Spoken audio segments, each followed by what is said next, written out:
Our next speaker is the wonderful Lewis Kuhn, a distinguished lecturer in the IEEE Society on the Social Implications of Technology.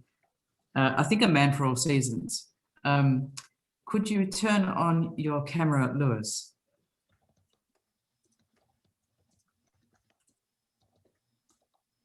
And I will try to spotlight you. Yes, we can see you. Share.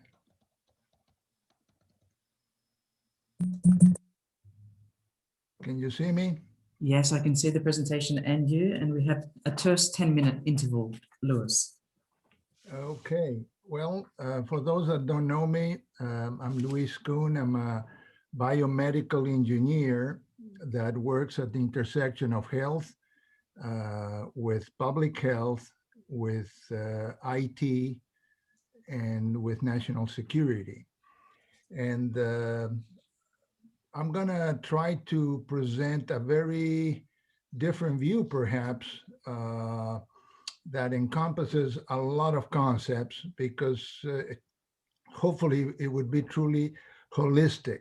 When I say the word threats, if I ask a policeman, he probably will think about knives and maybe bombs and guns. A firefighter might think about fire and smoke.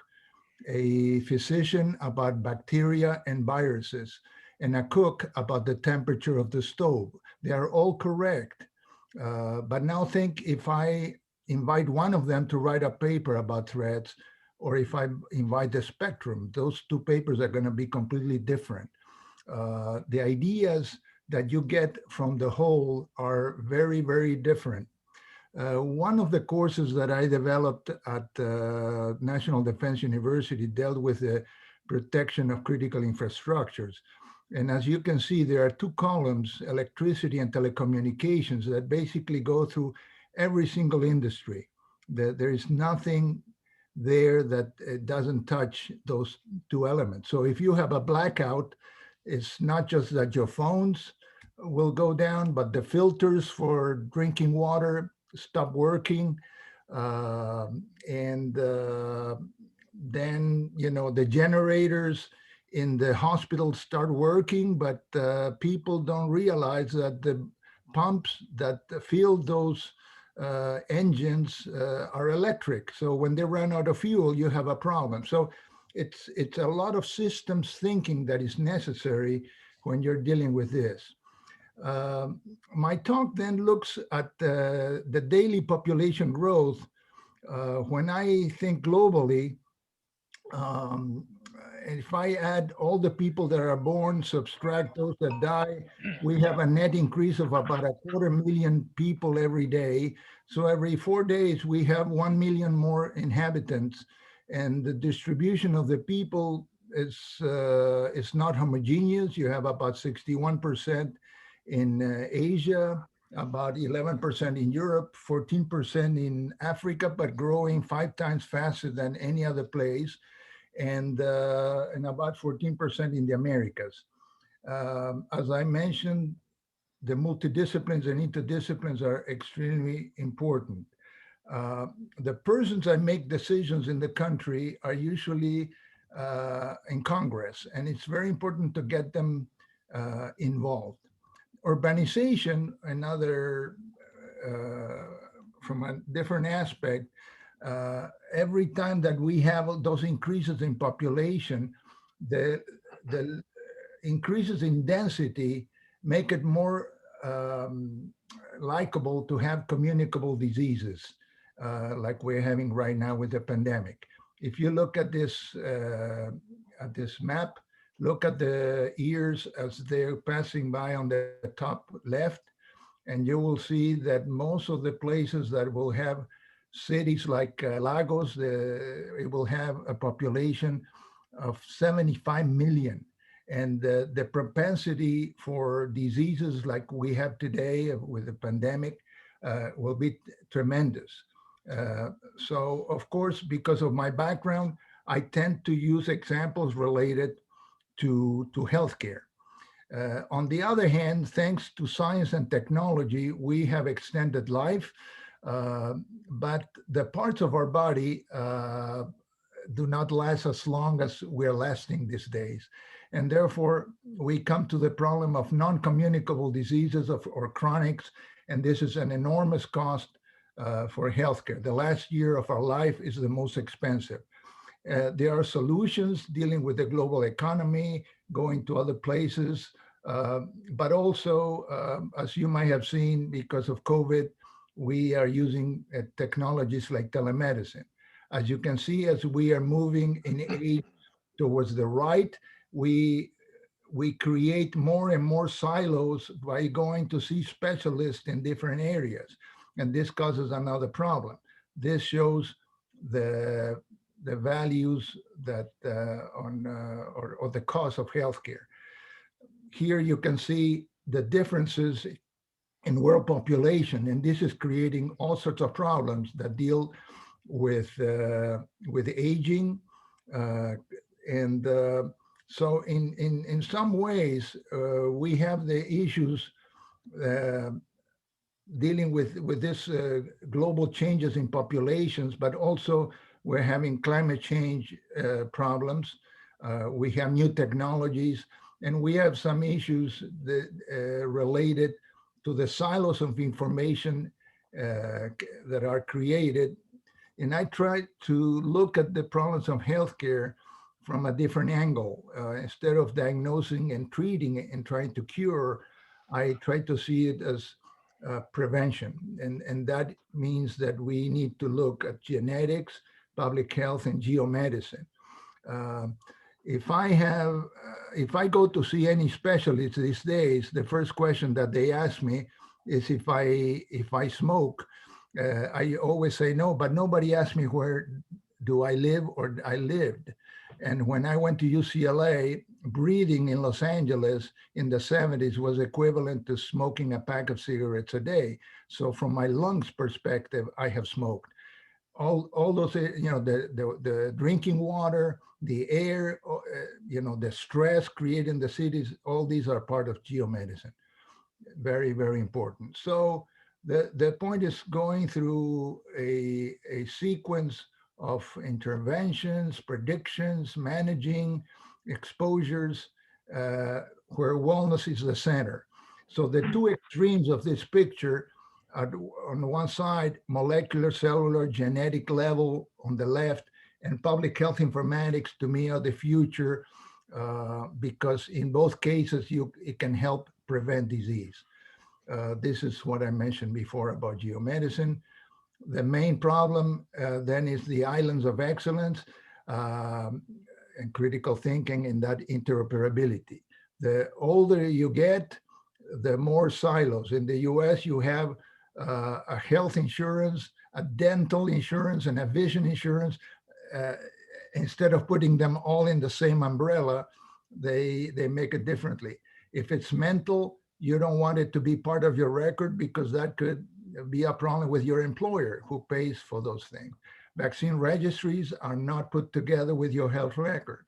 If you moved in to different cities or countries, you have more records and more scattering of information, and this causes all sorts of errors.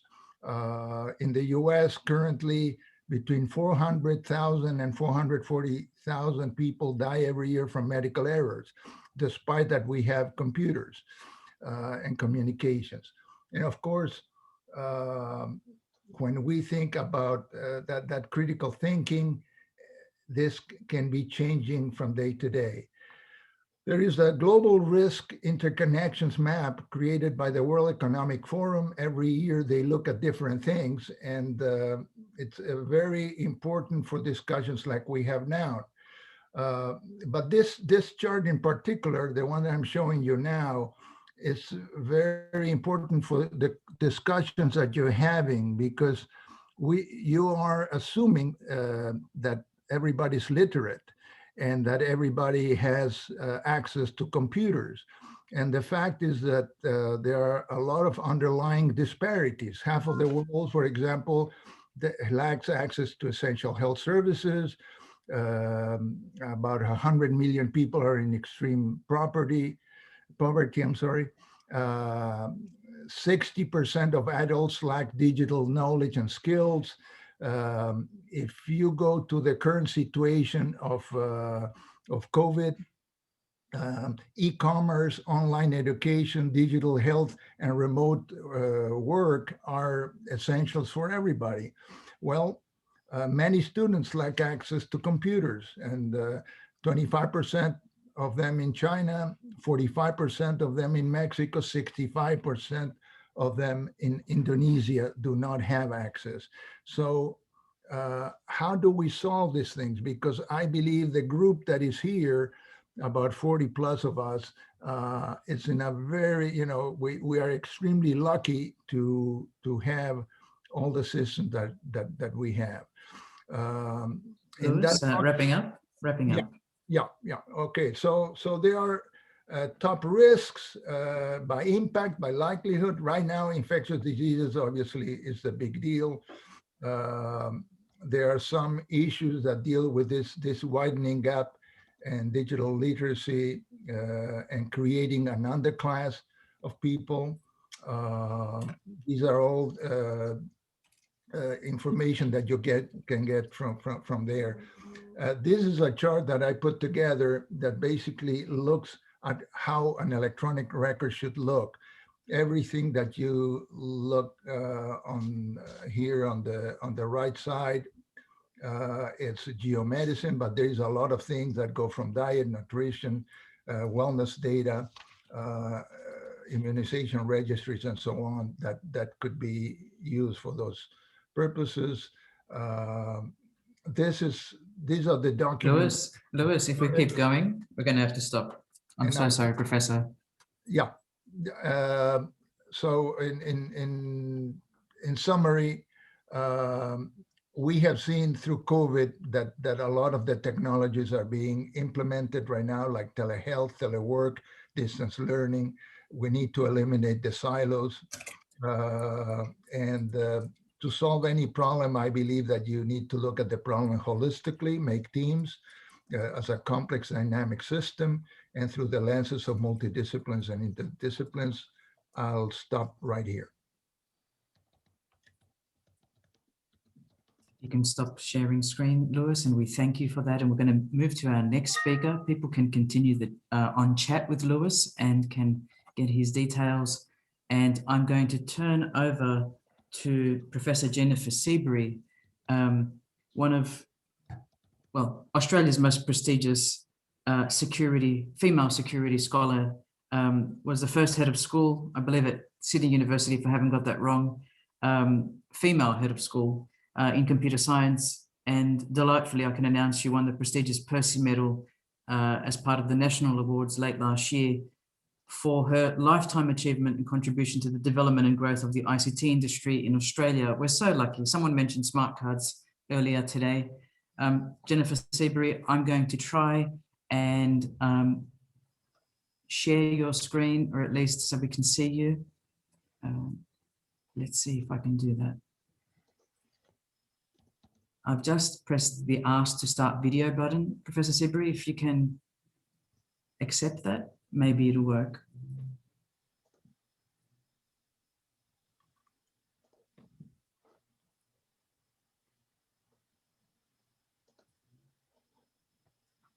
We can see you, Professor Seberry, and we can hear you, I think. Oh, good. Can you, oh, I can see me in one of the little squares.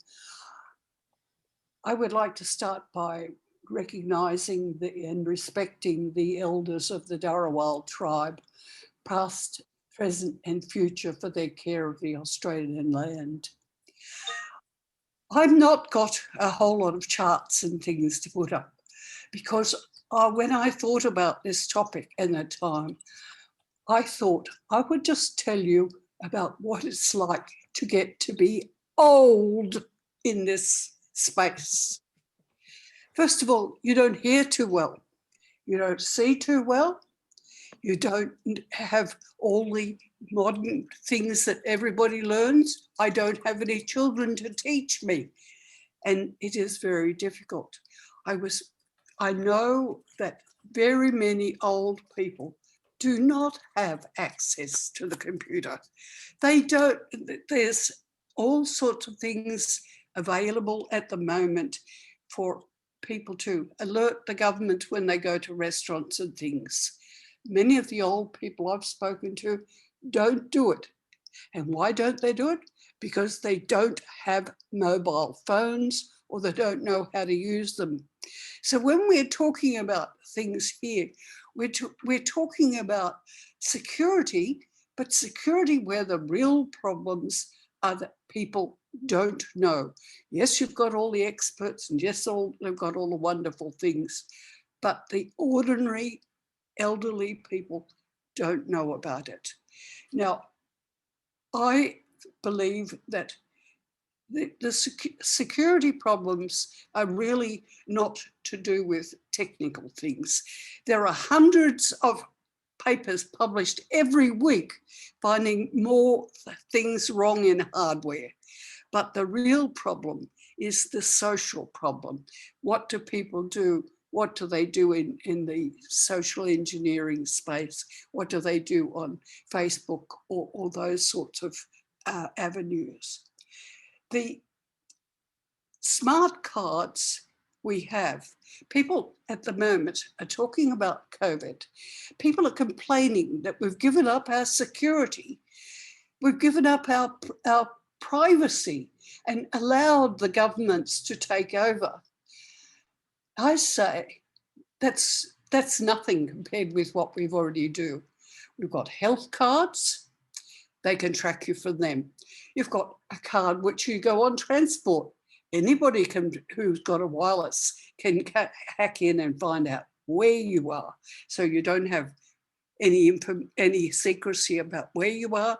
You don't really have any secrecy about health, because that's all done either electronically or via some sort of internet thing, all of which can be hacked and attacked. So we don't really have any privacy at all anymore. We don't have any control ourselves. And this is the real problem.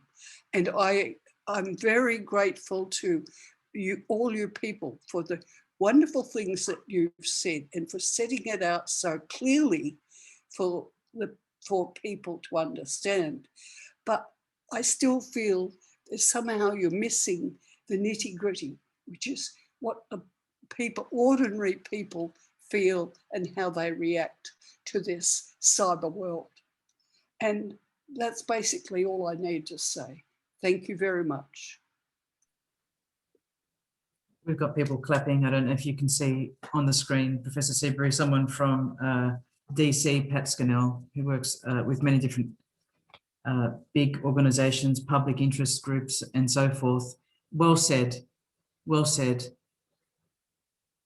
Does anyone want to make a quick comment on what we just heard?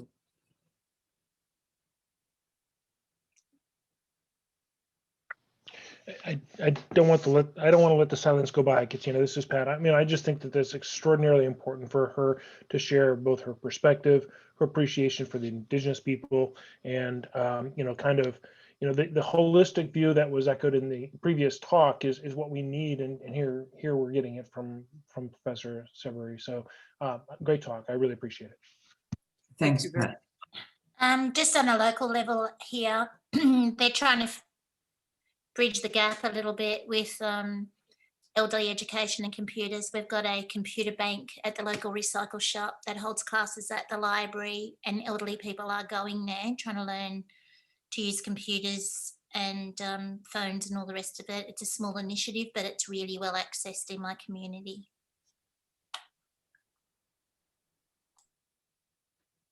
Thank you, Professor Seberry. In fact, you were at our first workshop. There was a picture of you there when you were leading the charge with security within our own School of Computing and IT at UAW that I was a part of.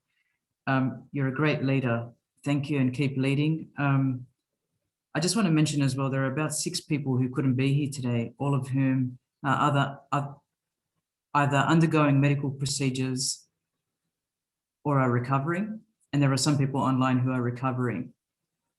that message couldn't be clearer and more timely. So thank you, Professor Seberry. And our next speaker is Samuel Visner from MITRE.org. And Samuel, I've given you sharing rights, and I'll add a spotlight to you.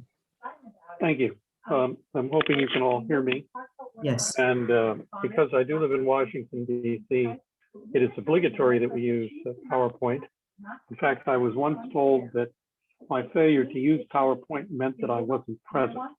And I think that the collapse of our civilization can be dated reliably from that moment. But I'm actually not going to inflict a lot of this on you. My name is Sam Visner. I'm a technical fellow with MITRE. MITRE is a not-for-profit corporation that runs 7 of the federally funded research and development centers in the United States. I'm the former chief of signals intelligence programs at the National Security Agency. Don't throw salt over your shoulders when you hear that. I've run a couple of cybersecurity businesses, and most recently I've been the director of the National Cybersecurity Federally Funded Research and Development Center here in the US. So I'm not a professional academic.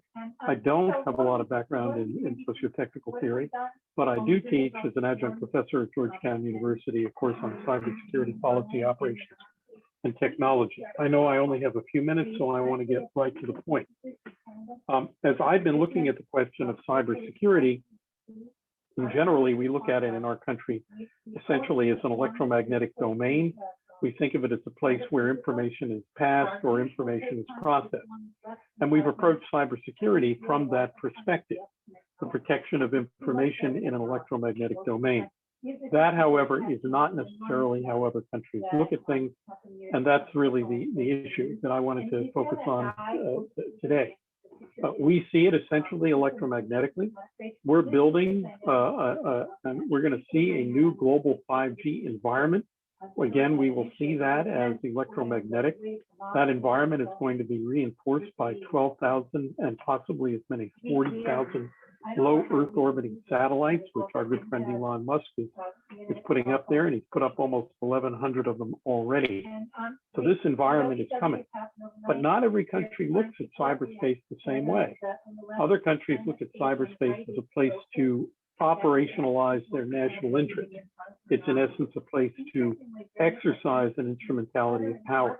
Russia in particular is the disruptive power in this case. However, the more interesting challenge right now comes from China. China does not look at cyberspace as an electromagnetic. China has put, and I guess this chart here is really about where you need to see it. They have now about 900 million people in cyberspace. We have 328 million people, not all in cyberspace, in the United States. China has more people in cyberspace than the United States, Europe, and Australia have combined. They don't look at cyberspace, therefore, as an electromagnetic domain. Their experience with cyberspace came about very quickly. Ours came about through the development of essentially of military systems, which then created technology that were migrated into the civil world. China has experienced cyberspace through an explosive growth over 20 years, in essence, so that they've created their own country there. And they look at cyberspace not as an electromagnetic domain, but as a domain of human government. And for them, cybersecurity is not about protecting human beings. It is about governing human beings and about the sovereign rights of government to do so. As we move into the future, how will this look? This is China's CityBrain company. This is from Alibaba. CityBrain is their smart city offering. On the left, you see the data aggregation, millions of devices collecting data, conditions on the road, conditions in the power grid, conditions in the water pipe, conditions on the metro. The data is analyzed in the middle using both machine learning to habituate itself to patterns of data and artificial intelligence to make decisions about the governance of the infrastructure. That infrastructure is shown on the right. Take a look at it. This is their picture, not mine. Everything from road resources to policing resources. Where will this infrastructure be deployed? China is investing enormous amounts of money in something called One Belt, One Road. This is from The Economist, so it's got to be correct, right? And along the One Belt, One Road, they're making an investment in this kind of information technology. what this may mean at some point is the rise of an information technology infrastructure using artificial intelligence to govern that infrastructure. And that infrastructure, in essence, becomes the governance infrastructure along this one belt, one road route. And whether or not China sells this governance approach to these countries, or these countries outsource the governance directly to China, that's something that time will tell. But as this occurs, the international system is seeing the rise of a new domain, one in which governance is likely to be employed and practiced as a sovereign prerogative of a nation state power. And that really is where I wanted to take this. When you hear the term digital authoritarianism and ask what it means essentially this kind of an infrastructure in which governance is in place in this kind of a geographic footprint. And with that, I'll stop. I think I covered pretty much what I intended to cover, and I hope that I did not make us late and violate my time budget. Thank you. Samuel, that's fantastic and right on cue. We're going to go now to Vanessa Teague on thinking cybersecurity. Vanessa, I'll try to spotlight you.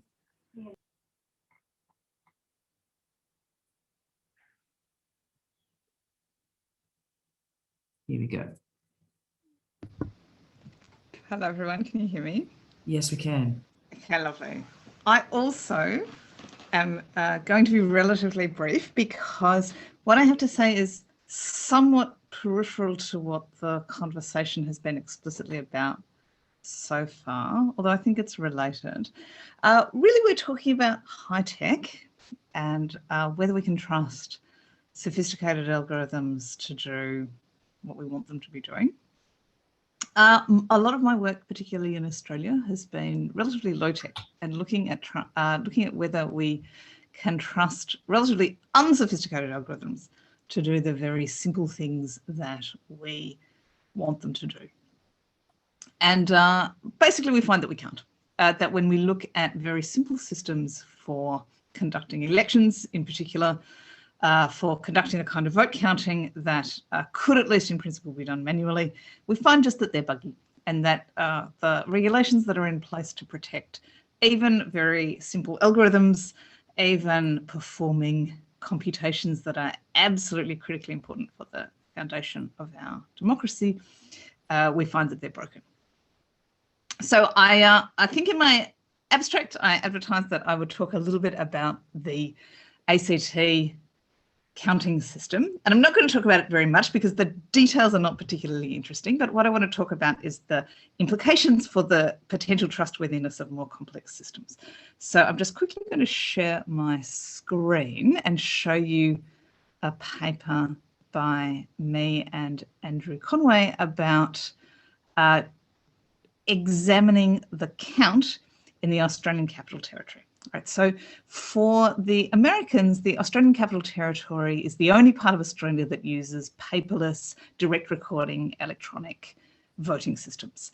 There we go. Sorry about that, Vanessa. You've got co-host rights now. Ah, have I? Thank you. Okay, I'll try sharing my screen. Let's see. Can't actually figure out how to. Share screen. There we go. Okay.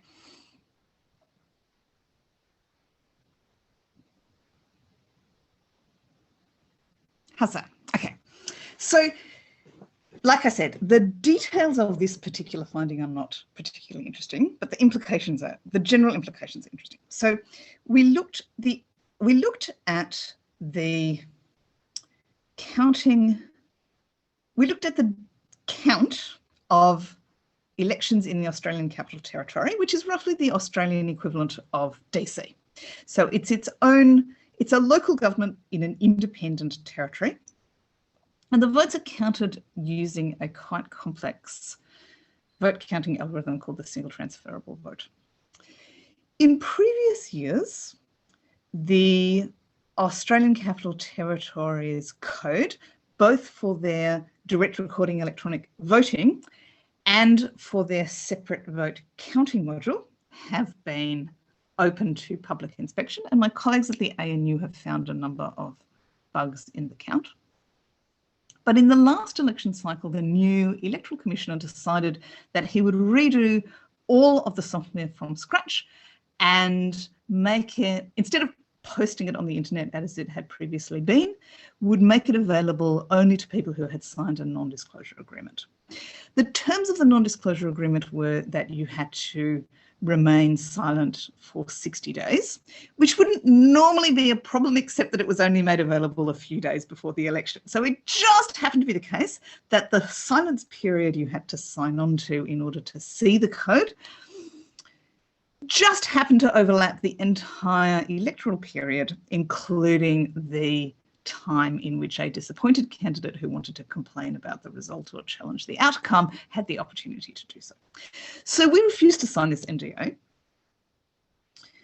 but they publish both the input votes and the distribution of preferences that shows how they counted them. And by looking at the input and the output of the software, knowing what the software was supposed to do, we could find a series of quite serious bugs in the software.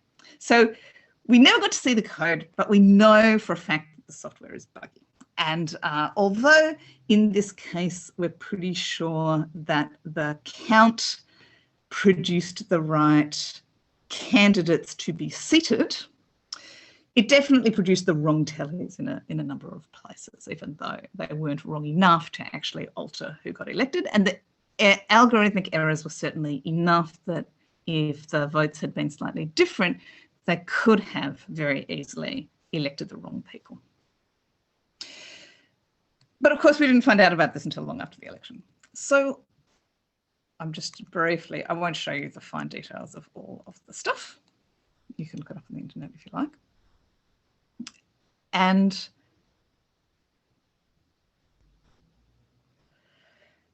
the thing about this is that, not that it's surprising, but that it's so unsurprising. And in fact, the errors in the counting module are almost unimportant when you consider the critical importance of the errors that might never have been detected in the actual voting module. So the fact that they muffed up the count really ought to increase scrutiny on the software for the completely unverifiable section that actually records people's votes in the first place. And I think what I want to say, even though I've only got like 2 minutes left, is that you're all talking about the trustworthiness of highly sophisticated systems. But whenever I look at even a plain old dead simple system, we find substantial accidental bugs that seriously undermine the fundamental purpose of that system. And if anybody ever gets a chance to look at the source code for the actual voting module, the thing that translates a person's expressed political preferences into the votes that may or may not be counted properly, I think they're almost guaranteed to find serious problems.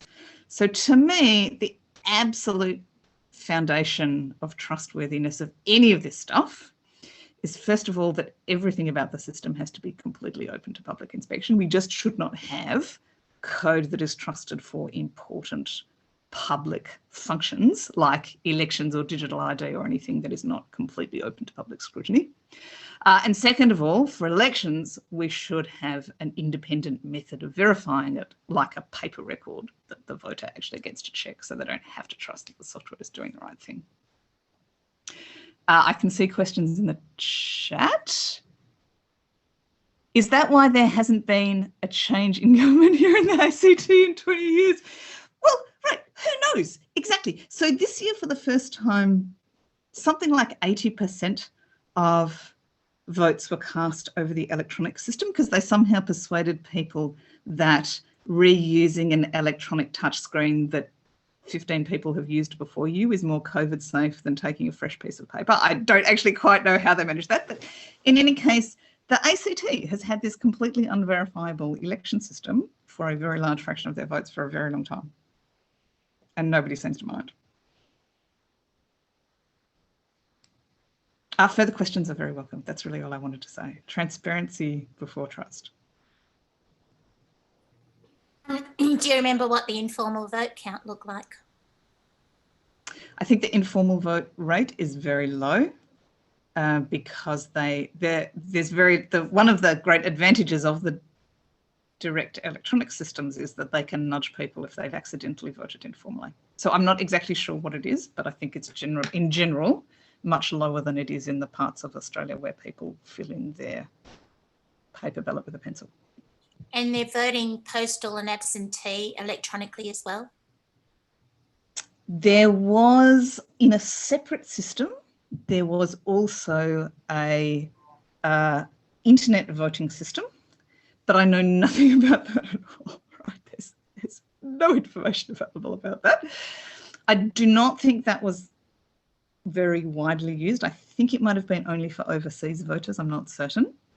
The postal voting is pretty ordinary postal voting, as far as I'm aware, for most of the people who are resident in the ACT.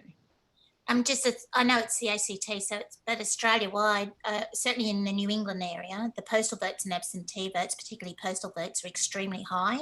Yes. And it's because people have ownership in the area but don't live here, or have their addresses here but aren't here. I found the numbers really extraordinary. But just a comment. No, it's a good point. The postal vote rate is very high in Melbourne as well, and it's because the political parties push it because they like to be an intermediary between the citizens and their electoral registration, which I think should be illegal, but that's probably another story. No, I think it's related, especially when you start automating everything. Because, get online, vote quickly, and you're done. Right, exactly. It's Forget so about convenient, and it's so cheap that way. And yeah, it doesn't cost you anything. You don't have to go to a post, blah, blah, blah, and then bang, your algorithms don't work. Woohoo. Right, exactly. It doesn't cost you anything at the time. No. Vanessa, I'd like to emphasize a point that I've made on Twitter a number of times during the COVID safe disaster, debacle, however you want to describe it. And that is that it has demonstrated, just as the recent Trump events in the US has demonstrated, that a credible, genuinely independent, technically expert review is needed now in order to get user confidence. And just as is about to happen with Morrison and the rape exercise, it cannot be done by people associated with the party concerned. So we actually need to institutionalize a process equivalent to the bug identification process before it was wrecked. And that is going to be needed. It's a mechanism that needs to be part of the national governance, and it's needed desperately soon. And it's needed, and I've actually said this, as you know, on Twitter a number of times. I think that if a number of the people who have put their effort in were to stand up and say, we know this is needed, we know why it is needed, somebody needs to fund it, we will do what we can. But if you want it to continue, we simply can't always do it all. The mechanism needs to be underwritten. Now, I would like to see that as one of the conclusions of this discussion, because it's critical. You have just demonstrated a reason for not trusting the ACT system. If you submitted it as a report saying, here are the code changes required, and they were undertaken, and you endorsed it, it would be a reason for trusting it. And unless that shift from distrust to trust can be done, I can see an awful lot of systems falling in a hole, quite apart from the shocking kind of service. I've talked to Pierre Andrews with less than positive commentary about some of these things, but we have a total dependency on these now, and governments are forcing it. Until we have a genuine, independent, trust-generating review, they are going to break. Well, there's the argument for the Integrity Commission, the Federal Crime Commission, and I know it hasn't been established, but it could fit under. Sorry, I just can't help laughing. I'm praying. But if you tied those two arguments together, it'd give it some strength. Yeah. No, I completely agree. I actually think, and I think they're related, actually, for what it's worth. I think the extent of the incompetence we see is interconnected with corruption, right? Because the people who get the job of doing these things are often not the person who would have got the job in a completely clean, merit-based procurement process. It's a good comment on the chat. I'd like to thank Vanessa for all her presentation and the comments that ensued. Vanessa, thank you for your work with COVID Safe, the GitHub website that we all referred to at one stage or another, together with people like Roger Clark, who's online. Things had to be identified. Much of the time we were told that we didn't know what we were talking about, and it was very easy for a health department to write back and say, you know, I discredit this person and this academic. They don't know what they're talking about. They have no proof. You know, how many times did we see that? Right, exactly. And that's the Right. thing about making the code available, is Yes. making it possible to actually demonstrate what's wrong with it. Yes, All and around. even when there was admittance, they didn't say sorry to us. They just kept going, right? We don't admit that we were wrong, that these academics were right. We just keep going. We just keep lying. So can you send your paper out, please? Yes. I'll drop a link in the chat. Is that useful? I'll do that right now. and then So some everybody of us can't access papers because you have to pay for them. not this one, you don't. Right, thank you. So friends, we have one more presentation that will go before Joseph Kavalko's presentation that will lead us on to about an hour's break for lunch or dinner, depending on where you are. Next up, we have Ari Burnett, and I'm going to ask Ari to introduce himself. He's from the National Defence University, but I just want to say we've known each other probably since around 2009, when Ari wrote an amazing article in IEEE Technology and Society magazine. And I think you were at Virginia Military Institute at the time, but Ari, can you hear us? And can you Yes, see us? Just a quick voice check. Am I coming through? Yes, you are. And we Great. can see you too. Great. So I want to extend my deep thanks and appreciation to Katina for inviting me to be with all of you tonight. And then I must apologize. I've cut myself shaving today, rather embarrassingly. So you'll apologize with my Band-Aid here. I'm going to violate the rule that Samuel Visner just stated. I'm also in Washington, D.C. right now, and I'm an employee of the Department of Defense, and we are known for bludgeoning our audiences with PowerPoint slide decks. I'm not going to do that tonight, so Samuel, I apologize. I'm going to deviate from that usual activity.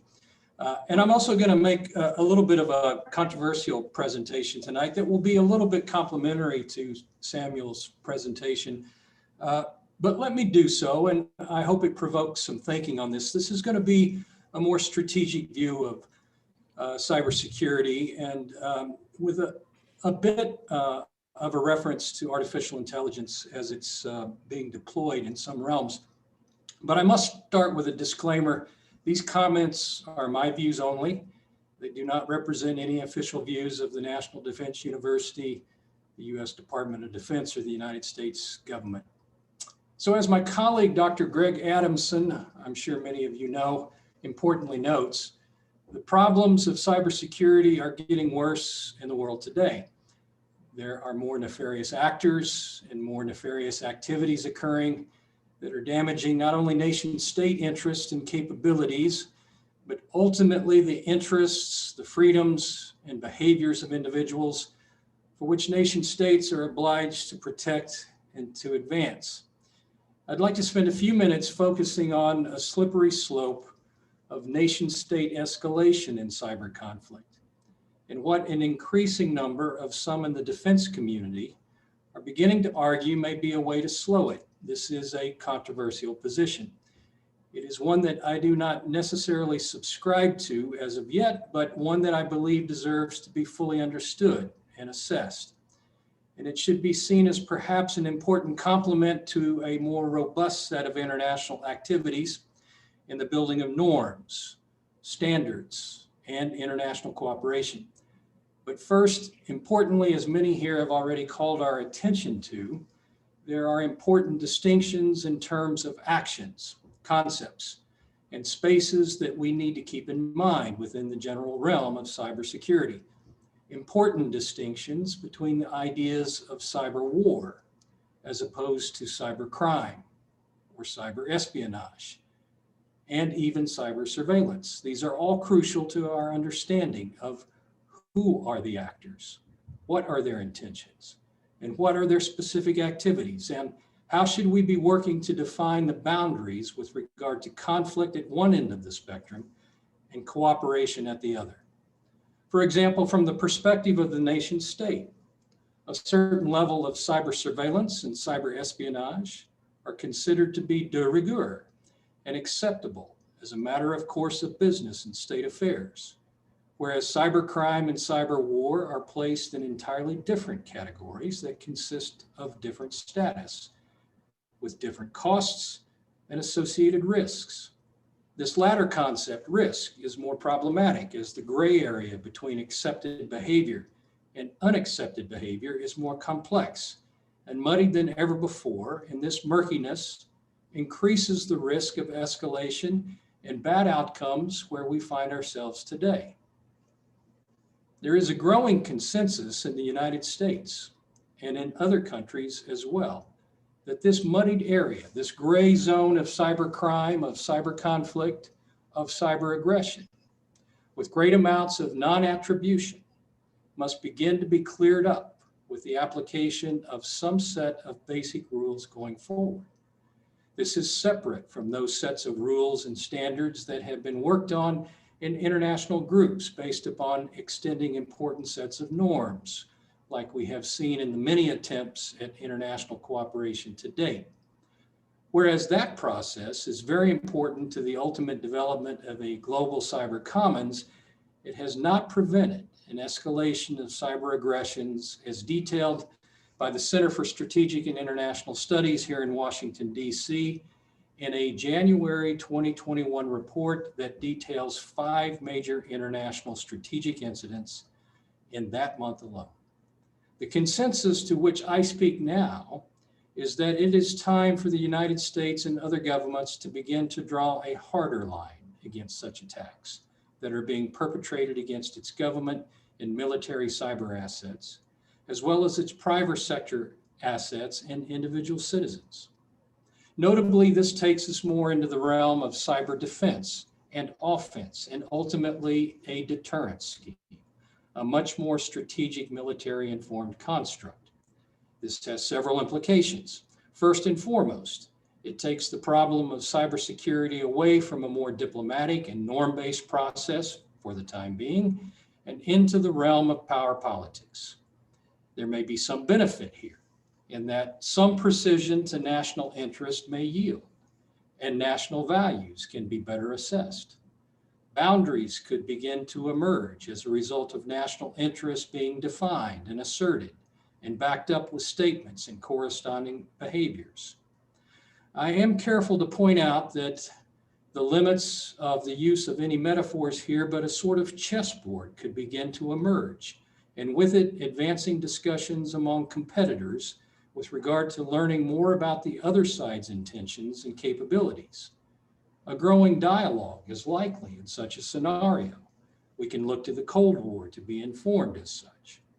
This logic also compels us to think more squarely about the relationship between acts of cyber aggression and cyber attacks that could also result in certain kinds of societal outcomes that are similar to kinetic warfare. This raises the specter of such cyber attacks being met with kinetic actions by the receiving power. This supports our argument here that we begin to move more squarely into an analysis of defense studies and deterrence. Another important implication to moving in this direction, to realpolitik, is the problem of non-attribution. This complicates my argument here. As my colleague at National Defense University, Dr. Sean McFate, aptly points out, non-attribution fundamentally changes the distribution of power in the system, as well as what matters to the contending powers. But it does not negate the ultimate value of a deterrence scheme. Another implication of that risk, as noted earlier, the risk of escalation, here due to third-order effects of technology. And this is actually predicted somewhat as a result of the application of artificial intelligence to this process, something that is being done in order to gain advantage by one side over the other. In 2018, the RAND Corporation authored a study on how the application of artificial intelligence to a nuclear contest could accelerate the timescale that humans would behave in such a way to move to launch nuclear weapons in anticipation of losing them to a preemptive strike. This was based upon the capability of the AI tool, algorithms capable of rapidly searching, scanning, and detecting the location of the other side's weapons, thereby giving them a time-based advantage in the contest. If the surveyed state became aware of this loss of advantage, it could create within their mindset a discounted strategic position, thereby moving them to launch a preemptive strike that would counter their current inferior position. Could such a logic be applied to cyber weapons? Certainly so, depending upon the design utility of the tools. Artificial intelligence and cyber tools could possibly accelerate the rate at which tools or weapons could be launched in contest of perceived disadvantage. What the tools, weapons are designed to do, whether to deny, to cripple, or to have kinetic effects, have the potential to be coupled with other sorts of responses that become more traditionally kinetic weapons as a state moves to bring a desired outcome of strategic gain or to rebalance. To summarize, at this time, the argument that is being made, increasingly so by many in the United States and some other nations, is that this line has not yet been drawn in the current record of cyber aggression and cyber violence. But increasingly, defense analysts argue that such a line sorely needs to be drawn, following the logic that perhaps a good offense also serves as good defense, and that once something of this sort is in place, it will, within the logic of strategic power politics and deterrence, take us back into a world where a game of higher resolution and clarity begins to emerge, something that offers the other toolkit, that of norm building, the development and implementation of standards and international cooperation to take root and to evolve into a more mature regime. I appreciate your time this evening. I look forward to the conversation. I've already learned so much. Thank you very much. Thank you so much, Robert. We already have a comment from Marcus Wigan in the chat. Marcus, did you want to unmute and share your reflections? It's becoming quite clear that the tactics of commercial bodies, particularly large ones, and the tactics of nation states are merging. The hostile actions are actually targeting similar things, although there's not a complete overlap, obviously. And the interests are also causing problems. I'd be interested in Professor Burnett's comments as to where the common grounds are between defense provision and commercial regulation and commercial exploitation of their skills into defense. I think it's a two-way street. Yeah, actually, I would probably, Marcus, quite agree with you on that. I mean, some of the things that we continue to look at here, and this has been problematic in the transition between recent administrations in the United States. If we go back to the Obama administration and the Secretary of Defense and that administration working with Silicon Valley to try to increase cooperation in this particular area, where we have seen a downturn with regard to certain companies. Google comes to mind, their move to specifically on behalf of many of their employees to not do research for the Department of Defense, and how we're having to struggle with that going forward, where we've seen those same companies doing work with some of our competitor nations out there. I know that probably doesn't specifically answer the question that you're looking for, but it is one that comes to mind. Another area that I would talk about is, well, let me just pause there and ask you to go ahead and reframe the question, and I can come back and answer it better. Tactics in large companies and tactics in cyber areas of defense are overlapping and merging. The manpower is moving backwards and forwards. The interests are not aligned. And arguably, and this is a point for you, should they be further aligned? Yeah, I don't know. I have to be careful in terms of what I say about that. I think that, you know, one of the great strengths, and I'm going to refer to an article that came out in the Atlantic magazine this week with regard to America's historical lead in science and engineering and how we go forward with that. I think one of the great strengths has been the United States, and I'll just use this phrase, light hand on industry, that we have allowed the commercial sector to develop basically as a result of the marketplace. This is different than the European experience. It's different than the Chinese experience, for example. Michael Porter at Harvard University in the 1990s in The Competitive Advantage of Nations, that book that he wrote at the time spoke of what many referred to as the brain economy. The fact that we would have the free flow of intellectual talent coming into the United States to work for these private companies that you're talking about. This has been a great boon to this country. And I think in the competition that we're talking about now, this space where we're competing with the Chinese and the Russians and others to interfere with that process, as we have seen to some extent with regard to Brexit, for example, is something that we should think very hard about before we go down that path, I think. Yet, in the logic that I just presented to you, it does make sense that some people might want to go down that path. I'll pause there. Over. I'd continue this debate offline. Thank you so much, Ari and Marcus Wigan, for the comment. A very important, critical conversation going on there, and some more chat you might want to look at.